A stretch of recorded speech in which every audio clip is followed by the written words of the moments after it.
भारतीय संस्कृति योग प्रधान संस्कृति है, भोग प्रधान नहीं है। यहाँ पर साधना को महत्व दिया जाता है, साधनों को नहीं। यहाँ का जीवन का लक्ष्य जो है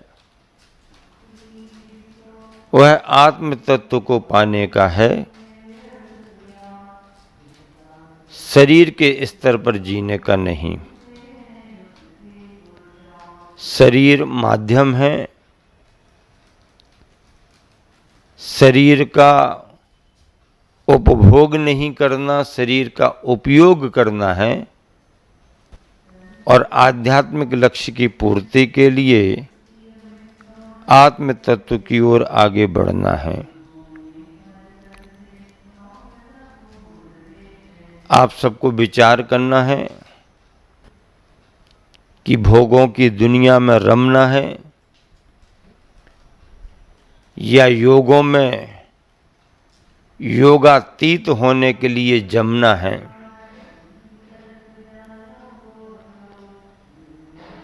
भोग आपको तृप्ति देने वाले नहीं हैं, तात्कालिक आपके मन को हर्षित करने वाले हो सकते हैं, लेकिन तृप्तिदायक नहीं है। तृप्ति और संतुष्टि तो तुम्हारे लिए भोगों के त्याग से ही मिलेगी। विषयों की पूर्ति आनंद का मार्ग नहीं है। विषयों से परांगमुख होना और आध्यात्मिक दृष्टिकोण रखना, आध्यात्मिक साधना में उतरना, यह तप का मार्ग है। शास्त्रों में परिभाषा दी है, तप्यते इति तपः। क्या परिभाषा दी है?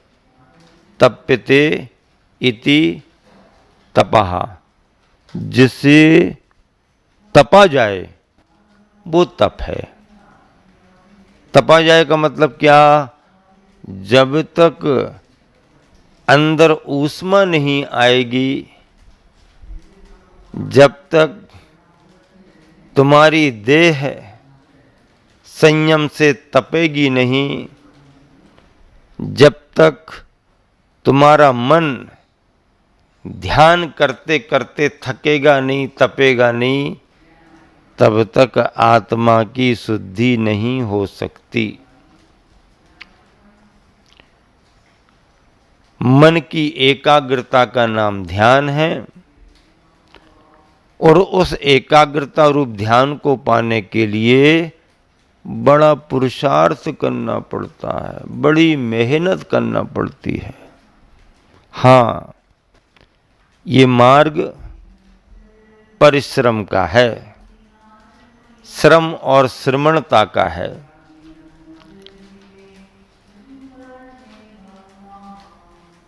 माटी जब तक तपती नहीं है तब तक घड़ा कुंभ नहीं बनती। जब तक धरती तपती नहीं है तब तक बादल बरसते नहीं हैं। जब तक अग्नि में भोजन पकता नहीं है तब तक स्वाद नहीं आता। तपेली में पानी भर दिया, दाल चावल डाल दिए और बता दिया गया ये और डाल दो, और डाल करके आप उतार लो, क्या होगा? स्वाद नहीं आएगा। फिर गैस चूल्हे पर रखो, गैस जलाओ, भर भर भर भर भर भर फर फर फर फर फर फर फर गैस आएगी, फिर उबलना शुरू होगा, गर्म होना शुरू होगा, गर्म होते होते खिचड़ी खदबद खदबद खदबद खदबद खदबद खदबद डांस करेगी, खदबद खदबद खदबद खदबद, उसके ऊपर का वो डांस करेगा।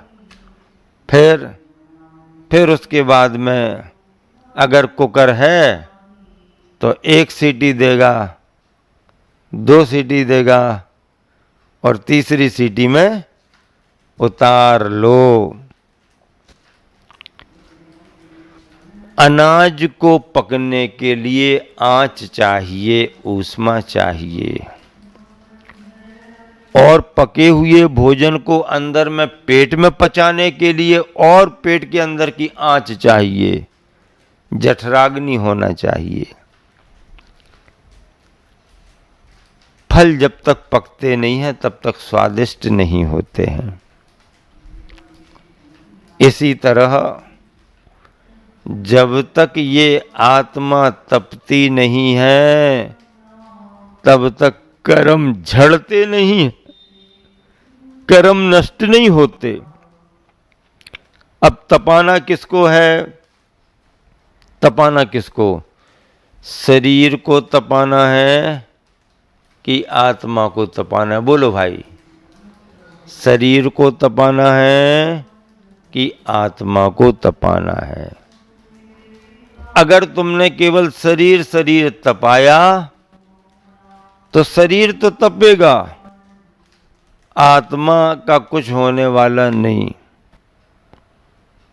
और आप सोचो कि आत्मा को तपाना है तो फिर आत्मा डायरेक्ट कैसे तपेगी? क्योंकि आत्मा और शरीर तो एक साथ हैं और शरीर को तुम तपाना नहीं चाहते। बिना शरीर तपे आत्मा तप जाए, या फिर शरीर ही शरीर को तपाते रहो, आत्मा की तरफ ध्यान ही ना जाए, तो काम बनने वाला नहीं। अब आप हो कि अपना दूध तो गर्म करना चाहते हो, लेकिन बर्तन काला ना पड़ जाए, बर्तन की शाइनिंग खत्म ना हो जाए। चमकदार बर्तन है तो चमकदार ही बना रहे, ये सोच करके बर्तन को तपाना नहीं चाहते, और चाहते हो कि हमारा दूध गर्म हो जाए। भैया, ऐसा ना कभी हुआ है और ऐसा ना कभी होगा। जब कभी भी दूध गर्म होगा, बर्तन के साथ ही गर्म होगा, और बिना बर्तन के दूध गर्म करोगे तो ना दूध बचेगा और ना अग्नि बचेगी। पद्धति तो यही है, और खास बात इसमें यह है कि दूध बाद में गर्म होता है, बर्तन पहले गर्म होता है। जो हमारा तत्व है वो बाद में गर्म हो रहा, और जो पराया तत्व है वो पहले गर्म हो रहा। पद्धति यही है। इसी तरह जब कभी भी आत्मा को तपाने का भाव होगा तो आत्मा रूपी दूध को गर्म करने के लिए शरीर रूपी बर्तन को गर्म करना ही पड़ेगा, तपना ही पड़ेगा। हाँ, और अब कुछ लोग ऐसे हैं जो दूध गर्म करना चाहते पर बर्तन नहीं तपाना चाहते, और कुछ लोग ऐसे भी मिलेंगे जो बर्तन गर्म करने में लगे हैं, उसके अंदर देखा तो दूध है ही नहीं। अब दूध ही नहीं है तो बर्तन गर्म करने से क्या होगा? ऐसे लोगों में सिद्धांत ये है कि लक्ष्य तो दूध गर्म करने का है, पर प्रोसेस बर्तन के साथ ही शुरू होती है। लक्ष्य तो आत्मा के शुद्धिकरण का है, लेकिन वो आत्मा का शुद्धिकरण शरीर के माध्यम से होने वाली संयम की साधना तपश्चरण से ही संभव है। इस धरा पर बुद्ध भी हुए हैं और महावीर भी हुए हैं। दोनों की विचारधारा को आप लोग समझो, बड़ा फर्क दिखाई देता है, बड़ा फर्क है। बुद्ध के जीवन को आपने पढ़ा, बुद्ध की दृष्टियां आपने सुनी, बुद्ध के विचार आपको मिले। बुद्ध ने भी गृह त्याग किया, उन्होंने भी ध्यान चिंतन किया, वो भी साधना के मार्ग पर आगे बढ़े। और देखो खास बात यह है कि बुद्ध अपने गृह त्याग के जीवन काल में सबसे पहले वो दिगंबर मुनि बने। क्या? पहले वो दिगंबर मुनि बने। पार्श्वनाथ भगवान की परंपरा में दीक्षित पीतासरव नाम के मुनि महाराज से बुद्ध ने निर्ग्रंथ मुनि दीक्षा ली और उनका नाम बुद्ध कीर्ति रखा गया। क्या रखा गया? बुद्ध कीर्ति रखा गया। 6 साल तक वो उस साधना में लगे। जब उन्हें वो साधना कठिन लगी तो उन्होंने कुछ अलग विचार किया, इसमें कुछ सुविधा मिलनी चाहिए, आज के समय में कुछ शिथिलता भी ठीक है, आदि आदि विचार उनके बने और उन्होंने निर्ग्रंथ मुनि दीक्षा का मार्ग छोड़ करके वस्त्र पहनकर मध्यम मार्ग को अपनाया। कौन से मार्ग को अपनाया? मध्यम मार्ग। उन्होंने कहा एकदम ज़्यादा त्याग भी मत करो और एकदम ज़्यादा भोगों का उपभोग भी मत करो, एकदम भोगों में आसक्त भी मत हो और एकदम त्याग भी मत करो। उनके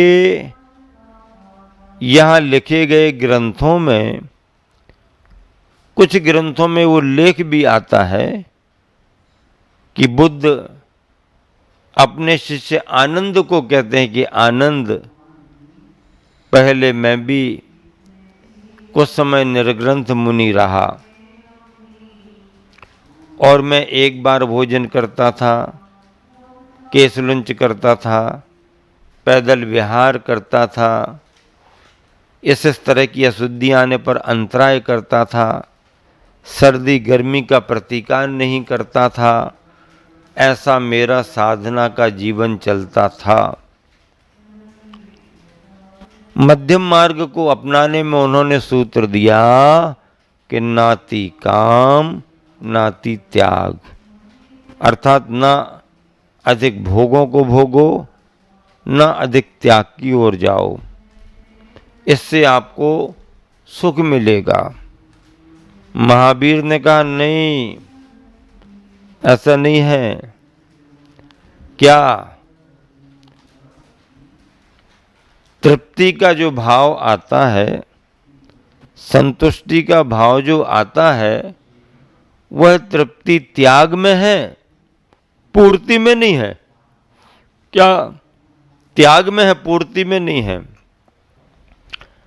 आपको अगर प्यास लगती है तो बुद्ध कहते हैं पानी पी के विकल्प मुक्त हो जाओ।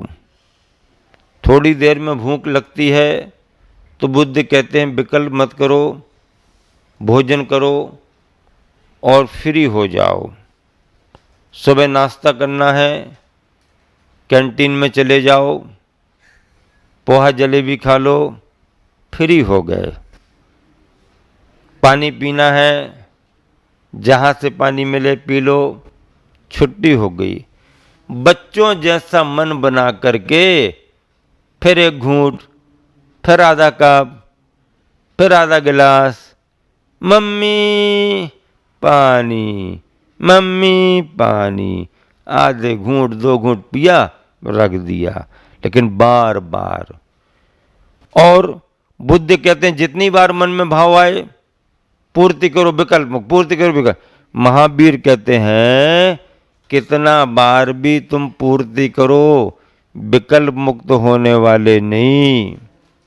तो महावीर ने कहा तृप्ति त्याग में है, पूर्ति में नहीं। बुद्ध ने कहा अगर कहीं से कोई तीर आकर के चुभ गया और कष्ट दे रहा, तीन निकाल के फेंको, तीन निकाल के फेंको, तीन निकाल कर फेंको। महावीर कहते हैं ऐसे आते हुए तीरों को कितना निकाल निकाल करके फेंकोगे? अगर यहां से निकाल करके फेंकोगे और आएगा, निकालो और आएगा, निकालो और आएगा।